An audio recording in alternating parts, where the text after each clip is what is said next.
Pada saat ini, Long Hao Chen memimpin rekan-rekannya masuk ke dalam stadion. Di antara mereka, kecuali Chai mereka semua masih berada di puncak tahap kelima. Pengalaman yang mereka miliki di dalam menara kematian akhirnya akan membuahkan hasil di sini. Di dalam stadion, bahkan tidak memiliki sesuatu seperti platform. Jadi para pemimpin benteng selatan serta aliansi hanya duduk di depan.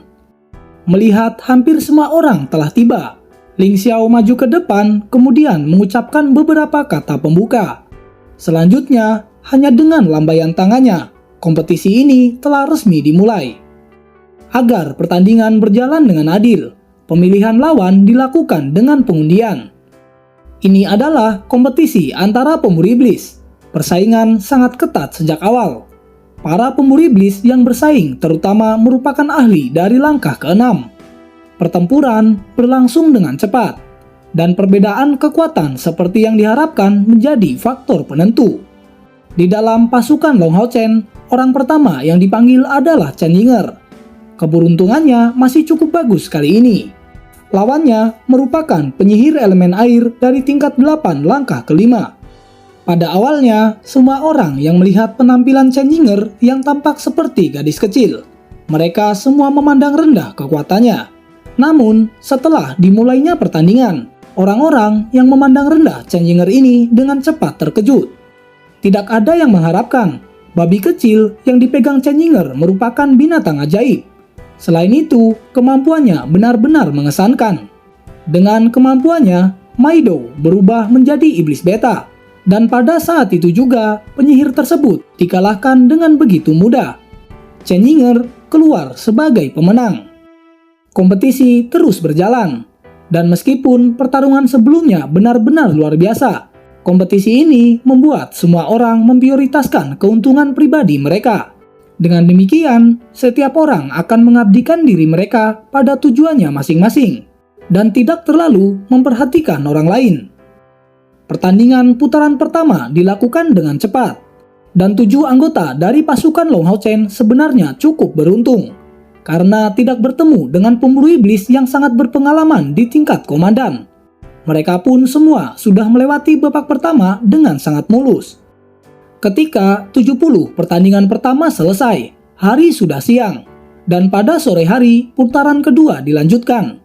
Namun secara tak terduga, Lin Xin bertemu dengan Sima Xian, sedangkan Chen Yinger bertemu dengan Chai Oleh karena itu, Sima Xian dan Chai yang lebih menjanjikan secara alami akan diberi kemenangan. Long Hao Chen, Wang Yuanyuan, serta Han Yu semuanya mengalahkan lawan mereka masing-masing. Dibandingkan dengan babak pertama, pertandingan berikutnya sudah jauh lebih sulit. Sampai saat ini, 5 orang dari pasukan Long Hao Chen masih tetap dalam kompetisi. Pada saat ini, pesaing yang tersisa hanya berjumlah 38. Dan kecuali Wang Yuanyuan, Sima Xian, serta Han Yu, mereka semua berada di langkah ke-6. Pertandingan babak ketiga akan berlangsung pada hari berikutnya.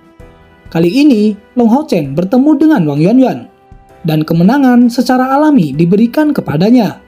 Sedangkan Han Yu dan Sima Xian kalah dalam pertandingan. Setelah pertandingan ini, hanya Long Hao Chen dan Chai yang terus maju ke depan. Babak final dilakukan pada sore hari. Sebanyak 19 orang telah maju ke babak ini. Dan untuk mendapatkan jumlah yang sama, kontestan dengan kinerja keseluruhan terbaik selama babak sebelumnya juga masuk ke dalam 20 besar. Hanya saja, meraih kemenangan akhir tidak mungkin menjadi tugas yang mudah bagi salah satu peserta. Meskipun sebagian besar pertandingan sudah berakhir, semua orang masih menonton final untuk melihat siapa yang bisa masuk 10 besar. Upacara pengundian dimulai. Dari 20 pesaing, mereka menerima nomor masing-masing. Chai mendapatkan nomor 2, sedangkan Long Hao Chen mendapatkan nomor 7. Ini berarti Chai akan muncul pada pertandingan pertama. Yang mengejutkan semua orang adalah Ling Xiao secara pribadi menjadi wasit dalam pertandingan ini. Setelah beberapa saat, dia maju ke depan, kemudian dia berkata, "Pertandingan pertama akan dimulai sekarang. Pesaing pertama dan kedua silakan naik ke atas arena." Suara tenang Ling Xiao bergema di dalam stadion. Saat ini, Chai berdiri dari sisi Long Hao Chen dan perlahan naik ke atas arena. Seperti sebelumnya, dia masih mengenakan cadar saat dia melangkah maju ke depan. Di sisi lain, lawannya adalah seorang ksatria berbadan tinggi yang tampaknya berusia 30 tahun. Melihat lawannya adalah Chai-Er, dia memiliki keyakinan mutlak untuk bisa mengatasi gadis muda ini. Mata Ling Xiao tertuju pada Chai-Er untuk waktu yang lama. Ini adalah babak final, dan dia juga ingin melihat seberapa besar kemampuan gadis yang dipilih oleh Ying Shifeng untuk menjadi penerus kuil assassin. Setelah kedua pesaing sudah berada di dalam arena, pertandingan segera dimulai. Aura hitam langsung meledak dari tubuh Chai-Er. Dia segera menyerang seperti kilatan petir ke arah ksatria Parubaya. Sepasang sayap hitam yang sangat berbeda dengan berani keluar dari punggungnya. Pada saat sayap spiritual Chai-Er dilepaskan, seluruh stadion dipenuhi dengan kabut hitam. Seolah-olah semua cahaya diserap oleh sayapnya. Ksatria Parubaya itu benar-benar terkejut ketika Chai-Er melepaskan sayap spiritualnya. Itu membuat kesan yang sangat kuat, terutama ketika dia merasakan niat membunuh yang kuat yang mengunci dirinya. Karena sosok Chai-Er menjadi kabur dalam pandangannya. Seketika, sayap hitam mengepak dengan kekuatan dan kecepatan Chai-Er yang semakin meningkat. Karena kecepatannya yang sangat cepat, tubuhnya menghasilkan suara sihir di udara, meninggalkan serangkaian bayangan di belakangnya. Melihat Chai-Er mendekatinya, dia berteriak dan menginjak ke depan dengan kaki kirinya, langsung melepaskan perlindungan suci. Namun Chai-Er tidak meluncurkan serangan yang sama seperti yang dia harapkan. Dengan kilatan belati emas dan dengan ayunan ringan, dia mengayunkan senjatanya tepat di tepi perisai, mengarah langsung ke arah dada ksatria itu. Reaksi ksatria itu juga sangat cepat. Seketika, tubuhnya dikelilingi oleh cahaya keemasan, membentuk dinding untuk memblokir serangan Chai-Er. Bersamaan dengan itu, pedang di tangannya melepaskan serangan cahaya matahari. Menghadapi serangan itu dalam bentuk miniatur matahari, saat ini Chai-Er tidak mundur, tetapi dia menghindar dengan sempurna. Sambil mengeluarkan setiap pukulan, sosok Chai-Er muncul hanya menghilang sampai serangan berikutnya.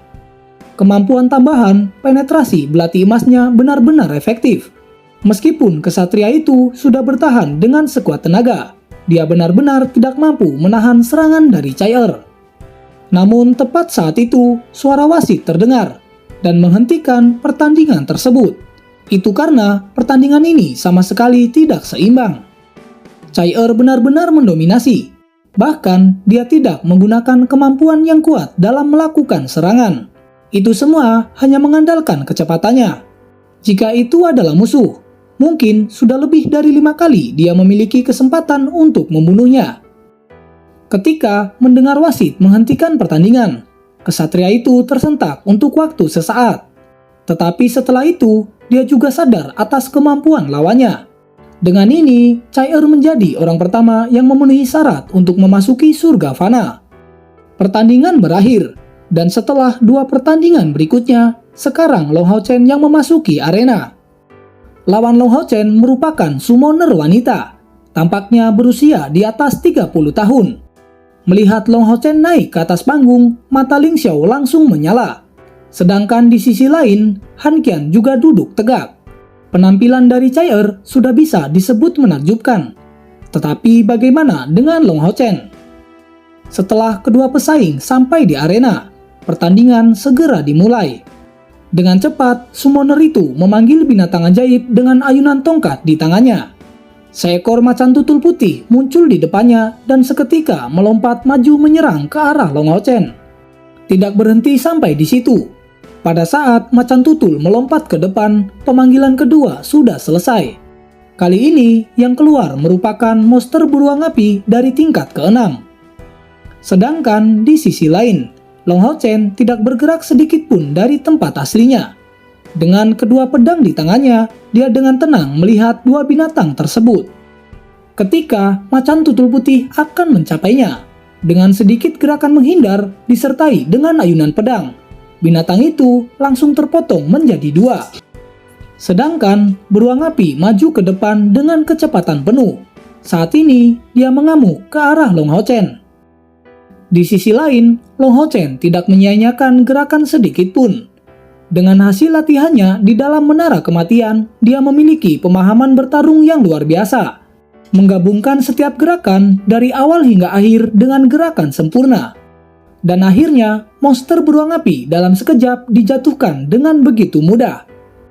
Dengan melihat pemandangan ini, semua orang tampak tercengang. Bisa dikatakan monster beruang api ini sebanding dengan pejuang langkah ke-6.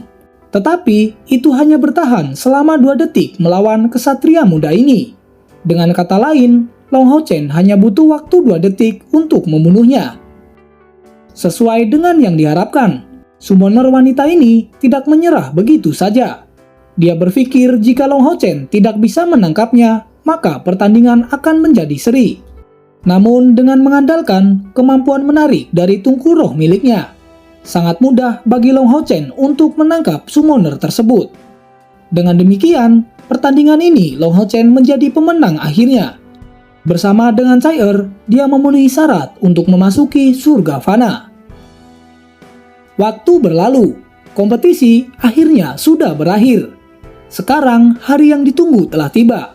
Pada saat ini, di sebuah tempat misterius, dengan dipimpin oleh Ling Xiao beserta dengan Han Qian, 10 peserta yang lolos dalam kompetisi berdiri di belakang mereka. Dari kejauhan, perasaan menindas perlahan muncul. Semua orang bisa melihat tumpukan awan hitam dengan cepat menuju ke arah mereka. Menatap pada kejauhan, saat ini Long Hao Chen merasa menggigil. Ini jelas bukanlah awan hitam, tetapi itu adalah naga hitam, pengawal pribadi Kaisar Dewa Iblis. Dan sekarang yang muncul jumlahnya tidak sedikit. Naga hitam mendekat secara bertahap, turun perlahan sebelum mencapai tanah pada jarak 1000 meter dari kekuatan aliansi kuil. Totalnya ada 3 naga hitam, dengan masing-masing punggung mereka membawa lusinan iblis lainnya. Mereka semua jelas bukan iblis biasa. Setelah beberapa saat, naga hitam menyusut menjadi bentuk manusia yang kuat menuju ke arah pasukan aliansi kuil. Dari 3 orang ini, Long Hao Chen sudah pernah melihat 2 sebelumnya. Ya, mereka adalah tangan kanan Dewa Iblis Bulan. Di belakang ketiganya, selusin orang dari klan Iblis Bintang juga terlihat. Tidak ada yang menyangka, untuk memasuki surga fana, 3 ras iblis teratas semuanya telah mengirimkan ahli mereka. Dengan sangat cepat, kelompok iblis ini tiba di depan pasukan aliansi kuil. Kemudian, pemimpin pasukan naga hitam dia berkata, "Namaku Huang Shou, pemimpin penjaga naga hitam yang diperintahkan oleh Kaisar Dewa Iblis. Sekarang, pemimpin kelompok kalian keluarlah untuk berbicara." Mendengar itu, Ling Xiao maju ke depan. Dengan tenang, dia mengatakan bahwa yang datang kali ini tidak ada Dewa Iblis, tetapi itu hanya penyuruhnya saja. Namun, di sisi lain, Huang Shou tidak terpengaruh oleh perkataan itu. Dia berkata dengan suara yang dingin, bahwa Yang Mulia Kaisar telah begitu murah hati untuk menyetujui kesepakatan ini. Maka sekarang giliran manusia yang mematuhinya. Di depannya, Ling Xiao menjadi waspada. Dia berpikir Huang Shou ini pasti tidak akan mudah untuk ditangani. "Baiklah, ikutlah bersama kami." Dipimpin oleh Ling Xiao, pusat kekuatan manusia pergi menuju ke utara.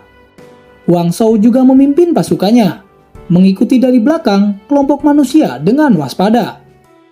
Kuil Fana terletak 60 km di sebelah utara kota selatan di dalam hutan. Setelah waktu yang cukup lama, Ling Xiao memberikan arahan untuk turun dari penerbangan. Semua orang mengikuti, termasuk kelompok iblis yang ada di belakang. Setelah turun, Huang Shou tampak bingung. Dia mengatakan, kenapa tidak terbang saja untuk memasuki kuil Fana? Di sisi lain, Ling Xiao menjelaskan bahwa saat ini mereka sudah memasuki wilayah kuil Fana. Hutan yang ada di sini juga dilindungi oleh Dewi Alam, dan jelas penerbangan dilarang di sini. Mendengarnya, Huang Shou dengan terpaksa mengikuti, dan kemudian keduanya memimpin kelompok masing-masing maju ke dalam hutan. Pada saat memasuki hutan, Long Hao Chen memiliki kesan yang kuat dari itu. Ketika dia mengambil langkah pertamanya, dia segera merasakan kehangatan, seolah-olah dia sedang pulang ke rumah. Segala sesuatu di sana sangat indah. Dengan perasaan yang begitu indah, Long Hao Chen merasa bahwa jiwanya dibersihkan berulang kali, karena semua perasaan dan pikiran negatifnya memudar dengan damai. Sebagai perbandingan, kondisi kelompok iblis saat ini tidak baik. Tubuh mereka memancarkan gas hitam saat mereka mencoba menahan energi alam dari lingkungan sekitar. Alam dipenuhi dengan vitalitas dunia, sedangkan kegelapan penuh dengan bayang-bayang dan dingin. Jadi ketidakcocokan antara dua entitas ini tidak bisa dihindari. Lebih dari 1 jam setelah mereka memasuki hutan, pemandangan tiba-tiba menjadi terbuka dan jernih, dan bagian hutan yang lebat berubah menjadi area semak yang luas. Benar, tempat ini terlalu indah. Pada saat ini, sebuah danau kecil terlihat. Ukurannya memang tidak terlalu besar, tetapi esensi air yang lebih kaya dan aura kehidupan menyebar darinya. Saat itu juga, Ling Xiao berhenti berjalan. Melihat ke danau di dekatnya, dia kemudian berkata, "Kita telah sampai, ini adalah tempatnya." Melihat objek tersebut, wajah Ling Xiao yang biasanya tegas segera menampakkan senyuman langka, diikuti dengan kata-kata yang tenang. "Semuanya, biarkan aku memberitahu kalian. Di dalam air danau ini, ada seekor makhluk zaman dulu. Dari catatan yang kami miliki, ini adalah penjaga Dewi Alam di masa lalu. Dia tinggal di sini setidaknya selama beberapa ribu tahun. Jika kalian tidak takut mati, kalian bisa menyelam di bawah air dan melihat sendiri kekuatan dari makhluk tersebut." Melihat semua orang yang tampak terkejut, Ling Xiao kembali melanjutkan, "Dalam 1 hari, kuil fana akan dibuka kembali. Pada saat itu, pintu akan terbentuk, dan kita hanya harus melewatinya untuk memasuki surga fana." Dengan tatapan penuh perhatian, Huang Shou menjawab, "Mari kita tunggu di sini dan lihat saja." Mengatakan itu, dia memimpin kelompok iblis untuk duduk di dekatnya. Pasukan aliansi kuil juga melakukan hal yang sama.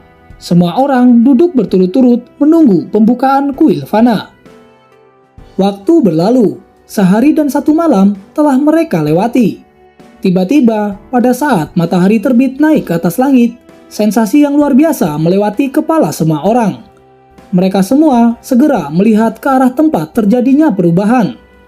Di atas danau, sebuah riak mulai muncul. Pada saat ini, esensi kehidupan yang ada di mana-mana mulai menyatu dari segala arah. Dengan datangnya fajar, kuil fana perlahan-lahan naik di atas danau. Setelah beberapa saat, kuil fana benar-benar berdiri di atas danau. Perasaan megah dan nyaman terasa keluar dari kuil tersebut. Di sisi lain, Long Hao Chen merasakan sedikit panas dari dadanya, dan peri kecil Yating keluar dari kemauannya. Melihat kuil besar ini, dia perlahan berlutut dan membungkuk dari jauh. Matanya yang indah dipenuhi dengan air mata, sedangkan tubuhnya tampak bersinar secara transparan di hadapan kuil ini. Pada saat ini, Ling Xiao kembali berkata dengan tenang, "Semuanya, sekarang waktunya untuk masuk." Di sisi lain, Huang Shou segera memberi instruksi kepada 10 iblis untuk masuk ke dalam. Segera, pemuda berpakaian hitam yang bernama Ah Bao segera melompat memimpin 9 lainnya yang ada di belakang. Di sisi lain, manusia juga mengikutinya. 20 orang sekarang menuju kuil fana. Menarik tangan Cai Er, Long Hao Chen mengikuti yang lain menuju kuil fana dari belakang. Kemudian dia memberitahu Cai Er dengan suara rendah, "Cai Er, kita harus bersatu kembali setelah masuk. Jika kamu menghadapi bahaya, jangan gegabah. Aktifkan saja permata fana dan tinggalkan surga fana." Melihat perhatiannya yang dalam, Cai Er kemudian menjawab, "Hao Chen, kamu tidak perlu khawatir. Karena aku memilikimu, aku tidak akan bertindak gegabah." Mendengar itu, Long Hao Chen kemudian memegang pinggangnya. Setelah itu, mereka melangkah maju untuk memasuki kuil fana. Tepat setelah mereka memasuki kuil fana, pandangan mereka dipenuhi dengan warna hijau tak terbatas. Warna hijau ilusi yang terpantul dari mata mereka, itu benar-benar tanpa apapun selain warna hijau. Dengan langkah maju, Long Hao Chen dan Cai Er keduanya menghilang ke dalam kilau hijau ini. Beberapa saat kemudian, semuanya tiba-tiba menjadi jelas kembali. Saat ini, Long Hao Chen sudah berada di dunia lain. dunia yang sangat indah. Kicauan burung ada di mana-mana. Dengan ini, menyegarkan pikirannya dengan perasaan yang tenang. Namun sekarang, Long Hao Chen menjadi khawatir. Sesuai dengan yang dia duga, saat ini dia berpisah dengan Cai Er. Bagaimana cerita selanjutnya? Tunggu episode selanjutnya. Bang Sin pamit undur diri dan sampai jumpa.